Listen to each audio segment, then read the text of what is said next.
On behalf of the First Lady and the entire Trump family, we thank God for each and every one of you. And let's have a little fun now. We'll go around and you can ask me any question you want. That doesn't mean I'll let them do it, but I can do it, okay? It's really representative of what the Marine Corps and what the United States military is all about. Came together as a command and really got the job done. So it's just my pleasure to be here serving. Well, that's great. And with Bahrain and with Qatar, there's 6 different ways of pronouncing that, from Qatar to Qatar, right? There's many, many ways of pronouncing it. All of them are acceptable. I've said, well, which one? I guess maybe they like me. They say, you can say it any way you want. But, I'm asking them for a lot more money than they've been paying over the years for burden sharing.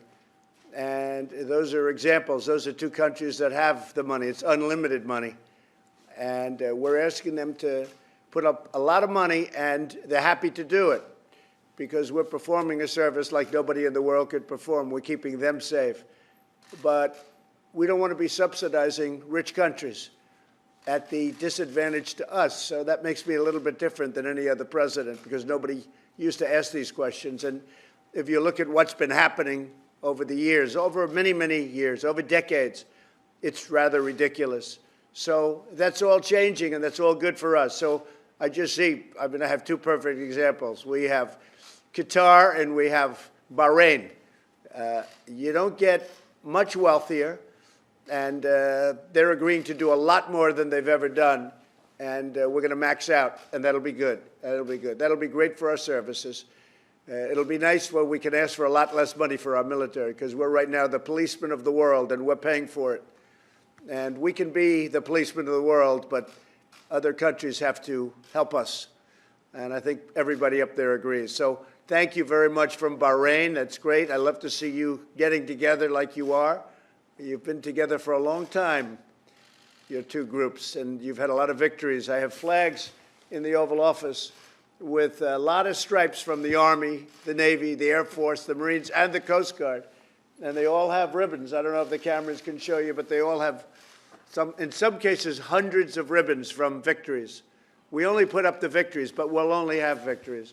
But we only talk about the victories. So thank you all very much. That's fantastic. Now we'll go to the Coast Guard.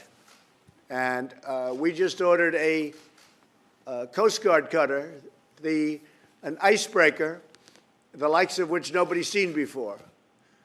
The bad part is the price. The good part is it's the most powerful in the world, and it can go just about anywhere. The ice is in big trouble when that thing gets finished. It'll go right through it. But it's very expensive, but that's okay. We have to get the best. But you folks are going to be very proud of it because you've seen it, I'm sure. It's a new design, highest technology. But with all of the technology, it still needs very thick steel when you get right down to it, right? It can be good technology, but you need thick steel. It's like the border wall.